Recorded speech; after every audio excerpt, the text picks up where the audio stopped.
মাত্রই উদয়পুর মহকুমার পক্ষে আপনাদের এখানে আহ্বান করেছি। আমাদের যাকে সাড়া দিলেন তার জন্য আমরা পার্টির তরফ থেকে ধন্যবাদ জানাই। যে বিষয়ে বলার জন্য আপনাদের কাছে আমরা উপস্থিত হয়েছি, ইতিমধ্যে আমাদের প্রিন্ট মিডিয়া যা আছে অধিকাংশ প্রিন্ট মিডিয়া দেখেছি সংবাদ করেছে, তার জন্য নিশ্চয়ই ধন্যবাদ জানাবো। প্রকৃত ঘটনা তারা উত্থাপন করেছেন। ইলেকট্রনিক মিডিয়া আমি দেখিনি ঘটনা কী হয়েছে। যেটা ঘটনা গতকালকে আমাদের পার্টি ভারতীয় কমিউনিস্ট মার্ক্সবাদী উদয়পুর মধ্য অঞ্চল কমিটির তরফ থেকে উদয়পুর পৌর পরিষদ এলাকা মূলত 2, 3, 4 এই 3টা ওয়ার্ডে পানীয় জলের সমস্যা নিয়ে আমাদের পৌর পিতা যিনি ওনার কাছে ডিপুটেশনে দিয়েছে। এর আগেই আমাদের পার্টি তরফ থেকে ওনাকে জানানো হয়েছিল, উনি সময় দিয়েছেন। অঞ্চল নেতারা এই ডেপুটেশনে গেছেন। ডেপুটেশন যখন নিচ্ছিলেন, প্রথমত আপনারা কয়েকজন আসবেন এটা আগে বলেছে, হঠাৎ করে বললাম 3 জনের বেশি ঢুকা যাবে। আমাদের 5 জনের মতো গেছিল, 3 জনের বেশি ঢুকা যাবে। ঢুকেছেন 3 জনেই, তার কথা আমরা পৌর পরিষদে যাওয়ার সময় তারা দেখেছেন যখন ডেপুটেশন ঢুকবেন তখন এই বিজেপির যারা পরিচিত দুর্বৃত্ত এই শহরের উপরে বিভিন্ন সময় দুর্মার করে মানুষের উপরে আক্রমণ করে, তারা পৌরসভার ভেতরেই ঘোরাফেরা করছে এবং অনেকের সাথে কথাবার্তা বলছেন।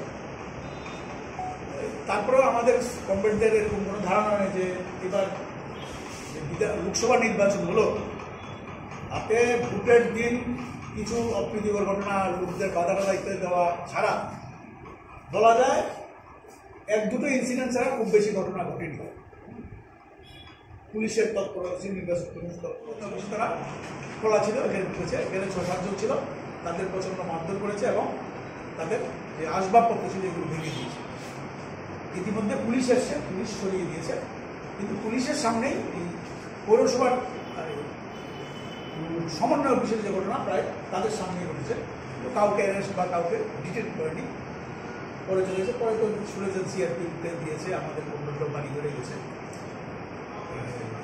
কালকেই এসডিপিওর সাথে কথা বলেছেন আমাদের নেতৃত্ব, ওসির সাথে কথা বলেছেন, আমরাও কথা বলেছি। এডিশনাল সাহেব স্টেট লেভেল অফিসার, তারা সিআরপি ব্যবস্থা নিয়েছেন। আমরা আজকে আমাদের একটা প্রতিনিধি দল, আমিও ছিলাম, আমার সেক্রেটারি দিলীপ দত্ত ছিল, পুনরায় জনতিয়া ছিল, আমাদের শিবার দেবনা, নিখিল দাস, আমরা এসডিপিওর কাছে গেছি বিষয়টা নিয়ে যে পুলিশ তো কোনো ভূমিকা নিল না, শুধু ব্যবস্থা নিয়েছে যাতে কিছু না হয়, কিন্তু যারা করলো তারা করেছে। বড় মূলপুর দেখা যাচ্ছে, কালকে রাত্রেই শুনেছি যে যেহেতু আমরা মামলা করেছে তারা একটা মামলা করলো, তার জন্য কাকে নিয়ে নাকি হসপিটালে গেছে, ব্যান্ডেজ থেকে বড় করে বেঁধেছে। আজকে সকালে আর ব্যান্ডেজটা আবার মুক্ত করেছে, করে থানা দেখেছে এফআইআর নিতে ওঠান আমাদের বিরুদ্ধে। আমরা নাকি আর্টিফিশিয়াল গিয়ে আত্মহত্যা করেছি। পুলিশের এখানে তারা আজকে ওই পৌরসভার সব কর্মীদের নিয়ে গেছে, লেবার টেবার সবাই নিয়ে, কি পৌরসভার নাকি কাজ করে ওই যে দেওব্রত বিশ্বাস, সেটা পৌরসভার কর্মচারী, তাকে নাকি সিপিএম মেরেছে ব্যবস্থা নিতে। সবগুলি ঘটনা নিয়ে আমরা পুলিশের কাছে আজকে এসডিপিওর কাছে দাবি করেছি যে অবিলম্বে, আমরা তো 3-4 জনের নাম জানি, বাকি আরও কয়েকজন ছিল, তারা এই কাজটা করেছে এবং এটা পরিষ্কার এখন বোঝা যায় যে পৌরসভার থেকে বেরিয়েই তারা এই ঘটনা করেছে। এখন আমি জানি না, এটা সরাসরি তো বলা মুশকিল। পৌরসভার যারা আধিকারিক আছেন, কর্মকর্তা আছেন, তাদের কাছে ডেপুটেশন দেব, সমস্যা তো মানুষের থাকতেই পারে। তারা কীভাবে নিয়েছেন, আগে থেকে এই সমাজ বিরোধীগুলো জানলো থেকে, এগুলি ঘটনা করলো কেন, এগুলি নগর পঞ্চায়েত নিশ্চয়ই দেখবে পৌরসভার কর্তৃপক্ষ দায়ী কিনা, বা তারা নিজেরা এটা কতটুকু জানেন বা কী ব্যবস্থা নেন। কারণ এমন ঘটনা যে পৌরসভাতে ডেপুটেশন দিল 20 মিটার দূরে আক্রান্ত, এবং যারা আক্রমণ হলো তারা প্রথম থেকে পৌরসভাতে চেয়ারম্যান, ভাইস চেয়ারম্যান এদের সাথে কাছাকাছি ছিল, সবাই অফিসের মধ্যে ছিল। এবং আমাদের একজন পৌরসভা লাগছেন, তাদের সাথে কথাও বলেছেন। কী কথা বলেছেন, হয়তো না করার জন্য বলেছেন, না করার জন্য বলেছেন, এটা তো আমরা বলতে পারবো না, কিন্তু মনে হয়েছে এটা যে পৌরসভার যে অপদার্থতা, নগর চালানোর ক্ষেত্রে মানুষের সমস্যা হবে, এটা দুর্বলতা ঢাকার জন্যে মানুষ যাতে কিছু না বলে বামফ্রন্টটা বলেছে, তার মানে কি তাদের যে দুর্বলতা এটা বামফ্রন্ট মানুষ সামনে নিয়ে যাবে। এজন্যই তারা এই ঘটনাটা যাতে ধামাচাপা দেওয়া যায়, সভা মানে তাদের দুর্বলতা স্বীকার করতেই যায় না, এরকম একটা পরিস্থিতি এই ঘটনা হয়েছে। তার জন্য এসডিপির কাছে আমরা বলেছি বিলম্বে তাদের নাটক তৈরি। আমি আগে বলেছি যে গতকালকে যখন আমাদের আক্রান্তের পরে যখন মামলা হয়েছে, মামলার পরেই তারা নতুন করে নাটক সাজানোর চেষ্টা করছে, তাদের আক্রান্তের একটা মামলা তৈরি করছে। এর বাইরে এটা কি? কারণ আমাদের অফিসে আক্রমণ করলো, ঢিল মারলো, আমাদের কমরেডদের আসার সময় আক্রমণ করলো, মারলো, সব মানুষ দেখলো, সমন্বয় অফিসে ভাঙলো। এইখানে পৌরসভার কর্মচারী এসছে কেন? তারা তো বলেছে পার্টি লিস্টে বেরিয়ে নিয়ে মেরেছে, তাহলে আমি তাদের বাইকটা দেখলাম।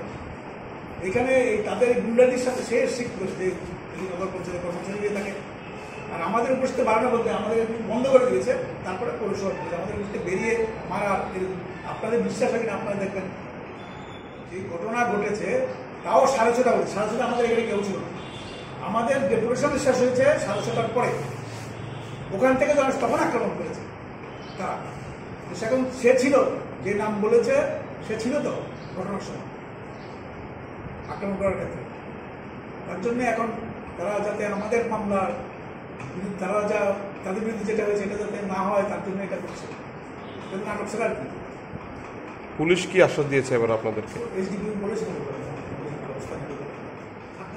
পৌরসভার থেকে 20 মিটার দূরত্ব হবে। এখানেই পরিচিত যা দুর্বৃত্ত আছে বিজেপি, তারা সম্মানের আছে বিতরণ সরকার করে একজন, তারপরে আপনার এখানে দিঘির পাড়ে রাজদীপ চক্রবর্তী, আরও কয়েকজন, এবং পেছনে যারা সবসময় করে এরকম কয়েকজন ছিলেন, তারা মারধর করেছেন, লাঠি দিয়ে আক্রমণ। তাতে আমাদের পার্টির সম্পাদক দিলীপ দত্ত এবং আমাদের কর্মচারী, রিটায়ার্ড কর্মচারী রবীন্দ্র কুমার, তারা আহত হয় তাদের উপর আক্রমণ। যদিও আমাদের যারা 7-8 জন পরে পেছনে ফিরে দাঁড়ানোর সময়তে দাঁড়িয়ে যখন গেছে তখন আস্তে আস্তে তারা এলাকার মানুষ, এই সময় বাজারে প্রচুর মানুষ, সব মানুষ যখন কী কী হয়েছে ছিল তখন তারা চলে গেছে। আমাদের তারা পার্টি বসে এসছে, দিলীপ দত্তকে হাসপাতালে নিয়েছে, হাসপাতাল ডাক্তার দেখেছেন। আর কর্মচারী বন্ধু যিনি রিটায়ার করেছেন তিনি আর ভয়ে হাসপাতালে যান। তারা যথারীতি এসে ওসির সাথে যোগাযোগ, ওসি বলেছেন আপনারা 6:30 আসুন। আমাদের তারা 6:30 একটা এফআইআর নিয়ে গেছে। প্রায় 7টা বেজেছে। ডেপুটেশন দিয়ে যখন তারা ফিরে আসছে তখন আবার একই জায়গায় আবার আক্রমণ, এবার আর একটু বেশি। এবার ওই ভোলা দেয় বেরা কয়েকজন সহ, তারপরে আপনার সম্মানের দেবব্রত বিশ্বাস, তারা সহ এসে এই লাঠি টাঠি দিয়ে আক্রমণ করতে করতে একবারে পার্টি বিশ্বাস। কংগ্রেসের একটা বিশ্বাস ছিল যে না, এই ধরনের কোনো ঘটনা হয়তো হবে না, কারণ এর মধ্যে নির্বাচন হয়েছে, নির্বাচন করেও কোনো ঘটনা নেই আমাদের শহরে। তারা ইতিমধ্যে ডেপুটেশন ইত্যাদি কথাবার্তা বলেছেন। জলের সমস্যা হলো 2-3-4-এ এখানে যে ট্রিটমেন্ট প্ল্যান্টের জল এখানে যায় না। এখানে আমাদের কম্পিউটাররা যা বলেছেন তাতে ওখানে একটা ডিপ টিউবওয়েল আছে, তার জল বিবেক সংঘের পর থেকে ওই এলাকাতে যায় না, ওইখানকার জল যায়, এবং ওই জলটা প্রচণ্ড আয়রন, এটা ব্যবহার করার উপযোগী না, এবং স্নান টান করলেও গায়ে আঠা হয়ে যায়। স্বাভাবিক কারণে তারা পৌর পরিষদের কাছে গেছেন এটা সমাধান করার জন্য। সমাধান তো নিশ্চয়ই রাতারাতি হবে না, পৌরসভা ব্যবস্থা নেবে এটাই বিশ্বাস। তারা কথা বলেছেন। কথা বলার মূল কারণ হলো যে এটা যাতে আয়রন রিমুভাল প্ল্যান্ট বা অন্য ট্রিটমেন্ট প্ল্যান্ট এগুলি জায়গাতে পৌরসভা উদ্যোগ নেয়।